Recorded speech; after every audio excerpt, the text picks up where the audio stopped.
আলাইকুম ওয়া রাহমাতুল্লাহ।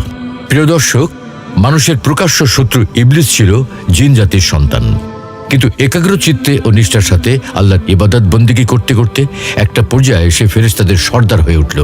তাহলে পরবর্তীতে কেন সে হয়ে গেল আমৃত্যু অভিশপ্ত? কোথায় তার জন্ম হয়েছে, কার কাছ থেকে সে শিক্ষা লাভ করেছে, কিভাবে সে পৃথিবী থেকে আসমানে জায়গা পেল, একে একে 7 আসমানের উপর ঠাঁই পেল, কিভাবে ফেরেশতাদের সর্দার হলো, আর সব শেষে কেন অভিশপ্ত হলো?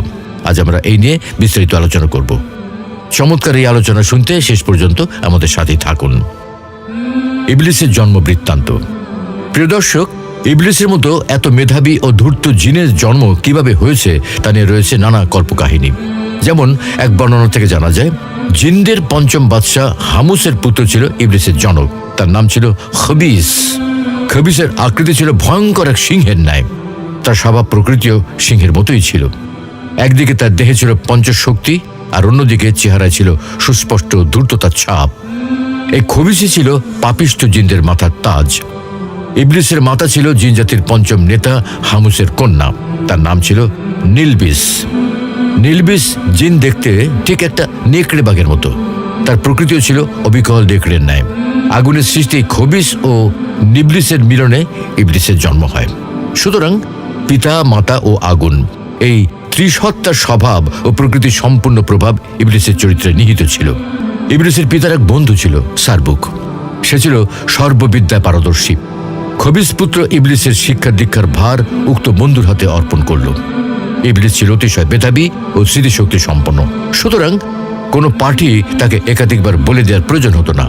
সে একবার যা শুনত তাই চিরদিনের জন্য মনে রাখত। ফলে সারবুকের মনে ইবলিস সম্পর্কে অত্যন্ত উচ্চ ধারণা জন্মেছিল। তাকে পড়াতে শুরু করে সে তার বন্ধু খবিসকে লক্ষ্য করে প্রায় বলতো, বন্ধু, তোমার পুত্রের ভেতর যে লক্ষণ দেখছি তাতে মনে হচ্ছে সে ভবিষ্যতে নিশ্চয়ই এক বিখ্যাত ব্যক্তিতে পরিণত হবে। আমার শিক্ষকতার জীবনে 26,000 বছরের মধ্যে তোমার পুত্র ইবলিসের মতো এত তীক্ষ্ণ, স্মৃতিশক্তি সম্পন্ন ও বুদ্ধিমান ছাত্র আমার হস্তে দ্বিতীয়টি পড়েনি। কিন্তু দুঃখের বিষয় হলো, তোমার পুত্রটি অত্যাধিক বেয়াদব, অহংকারী এবং ভীষণ একগুঁয়ে। এটা তার ভবিষ্যতের জন্য সুখকর নয়। তবে সে যাই হোক, ইবলিসের ভাগ্য কিন্তু সুপ্রসন্ন। ইবলিসের আসমানে আগমন। মূলত মানুষ সৃষ্টির পূর্বে পৃথিবীতে কেবল জিনদের রাজত্ব ছিল। তারা আল্লাহর অবাধ্যচরণ করে পৃথিবীকে পাপাচারে পূর্ণ করে ফেলেছিল। এইসব দেখে আল্লাহ ফেরেশতাদের নির্দেশ দিলেন জিনদের ধ্বংস করে ফেলতে এবং কিছু ভালো জিনদের অন্যত্র সরিয়ে নিতে। ফেরেশতারা সমস্ত জিনদের নিধন করতে শুরু করে। এই জিন নিধনের সময় ইবলিস ছিল শিশু। সুদর্শন ইবলিসকে দেখে ফেরেশতারা মায়ায় পড়ে গেল। স্নেহবশত হত্যা না করলে উল্টা তাকে লালন পালন করার জন্য আল্লাহর নিকট অনুমতি কামনা করে। আল্লাহর কাছে তারা প্রার্থনা করলো যেন তাকে রেহাই দেওয়া হয়। আল্লাহ মুচকি হাসলেন, কিন্তু ফেরেশতাদের প্রার্থনা মঞ্জুর করলেন। অনুমতি পেয়ে ফেরেশতারা ইবলিসকে আসমানে নিয়ে যায়। ফেরেশতারা তাকে প্রথম আসমানে নিয়ে নিজেদের প্রকৃতি ও স্বভাব অনুযায়ী আল্লাহর ইবাদত বন্দেগীর নিয়মকানুন শিক্ষাদান করল। ইবলিস স্বীয় প্রতিভা বলে অনায়াসে ও অল্প সময় শিক্ষা লাভ করে দীর্ঘ 1000 বছর প্রথম আসমানে আল্লাহর ইবাদত করল।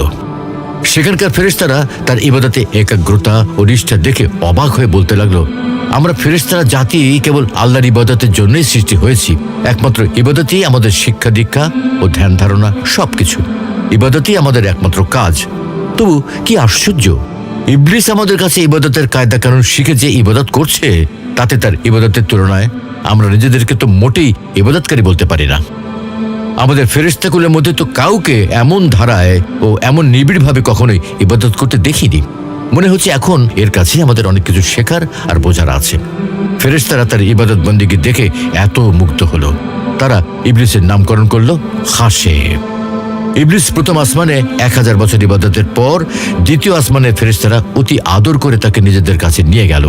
ইবলিস দ্বিতীয় আসমানে পৌঁছেও পূর্বাপেক্ষা আরো বেশি পরিমাণে ইবাদতে মশগুল হলো।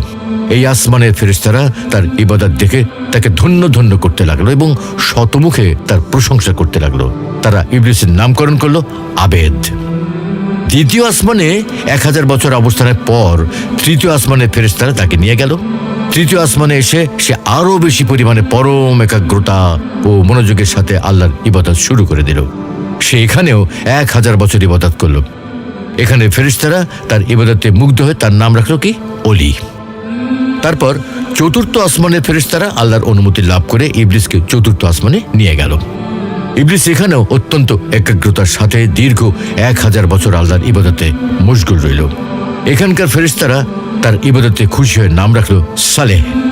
এইভাবে অবশিষ্ট সকল আসমানে উন্নীত হয়ে প্রত্যেক আসমানে 1000 বছর করে ইবাদত করল। তখন পুরো ফেরেশতা জগৎই তার প্রশংসায় মুখরিত হয়ে গেল। সকল ফেরেশতার সন্তুষ্টির ফলে সে সপ্তম আসমানে উপনীত হয়ে পরম সুখে শান্তিতে বসবাস শুরু করল। ইবলিস ফেরেশতাদের নিকট থেকেই আদব কায়দা এবং ইবাদতের রীতিনীতি শিখেছিল। অত্যন্ত মেধাবী হওয়ায় যার শিক্ষালাভ করত তার কোনো কিছুই আর ভুলত না। সুতরাং অতি অল্প সময়ে ফেরেশতাদের নিকট হতে সে সর্ববিষয়ে এত বেশি অভিজ্ঞতা অর্জন করল যে এখন তার ওস্তাদ ফেরেশতাদের তুলনায় তার জ্ঞানী বেশি হয়ে গেল। তদ্রূপ ফেরেশতাদের ইবাদতের পরিমাণ অপেক্ষা তার ইবাদতের পরিমাণ অনেক বেশি বৃদ্ধি পেল। 7 আসমান ও জমিনের এমন একটি স্থানও বাকি থাকলো না যেখানে ইবলিসের সিজদা পড়েনি। ফেরেশতারা ইবলিসের ইবাদত বন্দিকে দেখে উপলব্ধি করতে লাগলো যে ইবলিসকে তারা শিক্ষাদান করেছে, এখন সেই ইবলিসের কাছেই তাদের অনেক কিছু শেখার আছে। তাই তারা সকলে আল্লাহর দরবারে আবেদন করলো, হে আল্লাহ, তুমি তোমার প্রিয় ইবলিসকে যদি আরো সে মুআল্লার কাছে উঠিয়ে আনো তবে আমরা তার কাছ থেকে অনেক মূল্যবান উপদেশ শুনে অনেক কিছু শিখতে পারতাম, কেননা সে আমাদের অপেক্ষা অনেক বেশি জ্ঞান অর্জন করেছে। মহান আল্লাহ পাক ফেরেশতাদের এই আবেদন মঞ্জুর করে ইবলিসকে আরশে মুআল্লার নিকট নিয়ে আসলেন। আরশে মুআল্লার কাছে রয়েছে ইয়াকুত নির্মিত একটি সুউচ্চ মিম্বার। ইবলিস উক্ত মিম্বরে আল্লাহর ইবাদতে রত হলো। অবসর সময় সে ফেরেশতাদেরকে ওয়াজ নসিহত করতে লাগলো। ফেরেশতারা তার ওয়াজ ও অমূল্য উপদেশ শুনে মুগ্ধ হয়ে সকলেই তার প্রশংসা করতে লাগলো। শেষ পর্যন্ত সে ফেরেশতাগণের শিক্ষক নামে পরিচিত হয়ে গেল। ইবলিসের দুনিয়ায় আগমন। আল্লাহর আদেশে ফেরেশতারা শেষবার জিনদেরকে হত্যা করার পরেও পাহাড়, পর্বত ও বনে জঙ্গলে লুকিয়ে থেকে কিছু সংখ্যক জিন প্রাণ রক্ষা করে। ক্রমে তাদের বংশ বৃদ্ধি পেয়ে আবার জিনদের দিয়ে জগৎ পরিপূর্ণ হয়ে গিয়েছিল, কিন্তু তাদেরকে হিদায়াত করার জন্য পয়গম্বর বা আল্লাহর দূত ছিল না। ফলে জিন জাতি ভীষণ পাপাচারী হয়ে উঠেছিল। আল্লাহ ইবলিসকে আদেশ করলেন, হে ইবলিস, তোমার ইবাদত বন্দিগি ও আমার প্রতি তোমার আনুগত্যে আমি তোমার প্রতি অত্যন্ত সন্তুষ্ট হয়েছি। এবার তোমার প্রতি আমার নির্দেশ হলো, তুমি দুনিয়াতে গিয়ে তোমার স্বজাতীয় জিনদেরকে সৎপথে প্রদর্শন করো। মহান আল্লাহর এই নির্দেশ শুনে ইবলিস বলল, হে মাবুদ, আপনার নির্দেশ আমি অবশ্যই পালন করব, তবে আমার একটা আরজ হলো, আপনি আমাকে এমন ক্ষমতা দান করুন যেন সারাদিন দুনিয়াতে জিনদেরকে হেদায়েত করে সন্ধ্যায় আবার আমি এখানে ফিরে এসে সারা রাত আপনার ইবাদত ও ফেরেশতাদেরকে নসিহত করতে পারি। আল্লাহ পাক ইবলিসের এই আবেদন কবুল করলেন। তখন ইবলিস অত্যন্ত আনন্দ চিত্তে দুনিয়ায় নেমে আসলো এবং জিনদেরকে হেদায়েতের কাজে আত্মনিয়োগ করল। কিন্তু একাধারে বহুদিন পর্যন্ত সে আপ্রাণ চেষ্টা ও পরিশ্রম করা সত্ত্বেও সামান্য কিছু সংখ্যক জিন ব্যতীত প্রায় সকলেই ইবলিসের বিরুদ্ধাচরণ করতে লাগলো। তখন ইবলিস আবার আল্লাহর দরবারে প্রার্থনা করলো, হে মাবুদ, আমাকে এমন ক্ষমতা দিয়ে দিন যাতে এই অবাধ্যচারী জিনদেরকে আমি সমূলে ধ্বংস করতে পারি। আল্লাহ তাআলা ইবলিসের আবেদন শুনে জিনদেরকে ধ্বংস করার জন্য আসমান থেকে অগণিত ফেরেশতা দুনিয়ায় প্রেরণ করলেন। ফেরেশতাদের সঙ্গে ইবলিসের অনুগত বহু জিনও যোগদান করল। ফেরেশতা ও ইবলিসের বাধ্যগত জিনদের আক্রমণে কিছু সংখ্যক পথভ্রষ্ট জিন সৎপথ অবলম্বন করে প্রাণ রক্ষা করল, বাকি সমস্ত পাপী জিন প্রাণ হারালো। ইবলিস দুনিয়ার কার্য থেকে অবসর নিয়ে পুনরায় একাগ্রচিত্তে আল্লাহর ইবাদতে মশগুল হল। আল্লাহর দরবারে তার কৃত সিজদার সংখ্যা যে কত ছিল তা কারোর পক্ষে হিসাব করা সম্ভব নয়।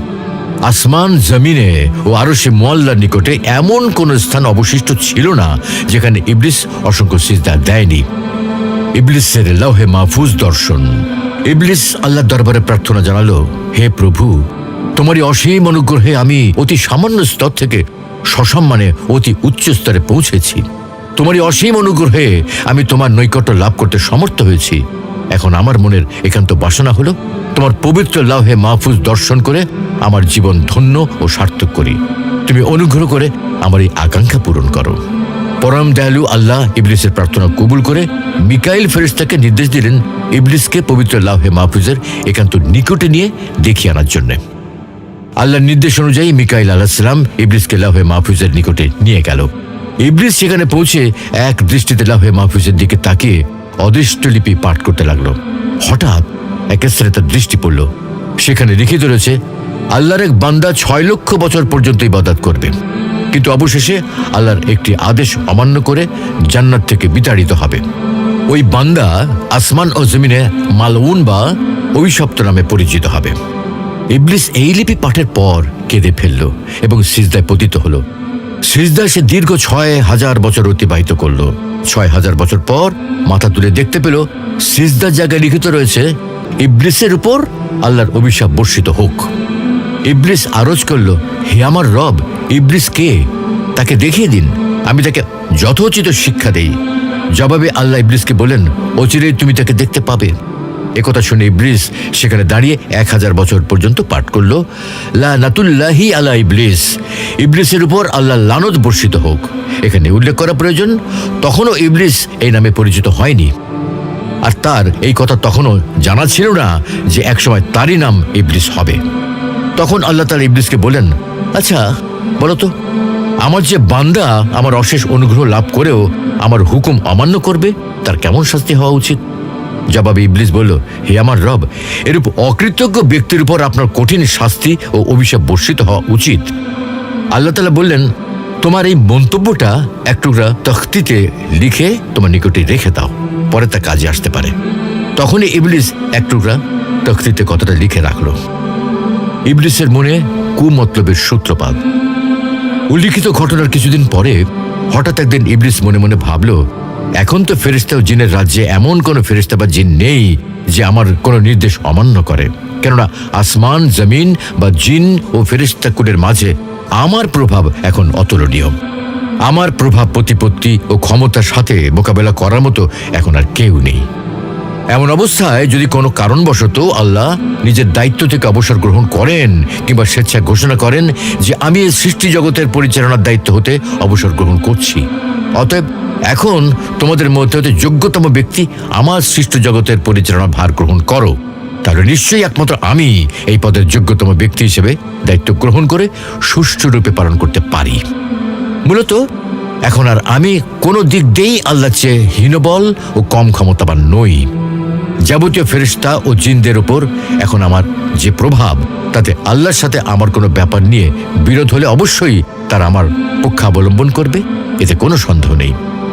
এর কিছুদিন পরেই একদিন ফেরেশতারা লৌহে মাহফুজে লিখিত দেখতে পান, অচিরেই আমার জনৈক বান্দার উপর চিরদিনের জন্য আমার লানত বর্ষিত হবে। এই লেখা পড়ে ফেরেশতারা ভয়ে অস্থির হয়ে পড়ল। তারা ভয়ে থরথর করে কাঁপতে লাগলো। তারা শঙ্কিত হয়ে পড়ল, হায়, না জানি তাদের মধ্যে কোন হতভাগ্য বান্দার উপরই দুর্ভাগ্য নেমে আসবে। ফেরেশতারা এই দুশ্চিন্তায় কেঁদে কেঁদে হয়রান পেরেশান হয়ে সকলে মিলে তাদের ওস্তাদ ইবলিসের নিকট উপস্থিত হলো। ইবলিস এর কারণ জানতে চাইলে ফেরেশতারা বলল, ওস্তাদ, ওই যে পড়ে দেখুন, লৌহে মাহফুজের এই লেখা পড়ে আমাদের সকলেরই মনে দারুণ আতঙ্ক সৃষ্টি হয়েছে। আপনি আমাদের জন্য দোয়া করুন যেন আমরা আল্লাহর লানত থেকে রক্ষা পেতে পারি। ইবলিস ফেরেশতাদের মিনতিতে তাচ্ছিল্যের সাথে মুচকি হেসে আল্লাহর দরবারে প্রার্থনা করল, হে মাবুদ, তুমি ফেরেশতাদের কারো উপর লানত দিও না। আল্লাহ তাআলা ইবলিসের ওই প্রার্থনা কবুলও করলেন। ফেরেশতারা আল্লাহর সেই নির্ধারিত গজব থেকে রক্ষা পেল।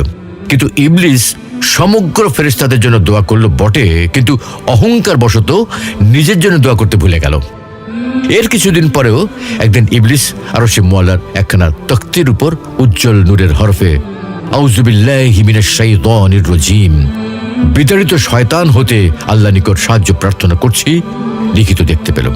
এই লেখা পাঠ করে ইবলিস অত্যন্ত বিস্মিত হয়ে আল্লাহ নিকট জিজ্ঞাসা করল, হে মাবুদ, কে সেই দুষ্ট পাপিষ্ট শয়তান যার নিকট হতে রক্ষা পাওয়ার জন্য তোমার কাছে প্রার্থনা করার কথা লিখিত রয়েছে? আল্লাহ জবাব দিলেন, তুমি শীঘ্রই তাকে চিনতে পারবে। এক পর্যায়ে আল্লাহ তাআলা মাটি দ্বারা পূর্ণাঙ্গ অবয়বে মানুষ তথা আদম আলাইহিস সালামকে সৃষ্টি করলেন। তাকে জিন তত্ত্বাবধানে শিক্ষা দীক্ষা ও জগতের সকল জ্ঞান দান করলেন। ফলে ফেরেশতাগণ আদম আলাইহিস সালামের শ্রেষ্ঠত্ব স্বীকার করে তার প্রতি সর্বোচ্চ সম্মান প্রদর্শন সূচক সেজদা করেন। কিন্তু ইবলিস আদম আলাইহিস সালামের শ্রেষ্ঠত্ব মেনে নিতে অস্বীকার করে।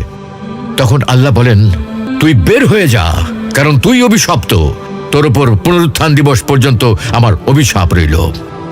সুপ্রিয় দর্শক, এতক্ষণ ধরে আমরা ইবলিসের পিতামাতা, জন্ম, শিক্ষালাভ, আসমানে গমন, ফেরেশতাদের কাছ থেকে ইবাদত শিক্ষা এবং কালক্রমে তার ফেরেশতাদের সর্দার হয়ে ওঠার যে গল্প শুনিয়েছি তা হয়তো কাল্পনিক, কিন্তু ইবলিস যে অত্যন্ত জ্ঞানী গুণী ও ইবাদতকারী ছিল তাতে কোনো সন্দেহ নেই। তবে এই শ্রেষ্ঠ জ্ঞানী ও ইবাদতকারী কিভাবে আল্লাহর আদেশ অমান্য করে আমৃত্যু অভিশপ্ত হয়ে গেছে, আল্লাহর রহমত থেকে চিরদিনের জন্য বঞ্চিত হয়ে গেছে, তাতে আমাদের জন্য রয়েছে মহান শিক্ষা। আল্লাহ রাব্বুল আলামিন এ থেকে আমাদের সকলকে শিক্ষা গ্রহণের তৌফিক দান করুন। আমিন।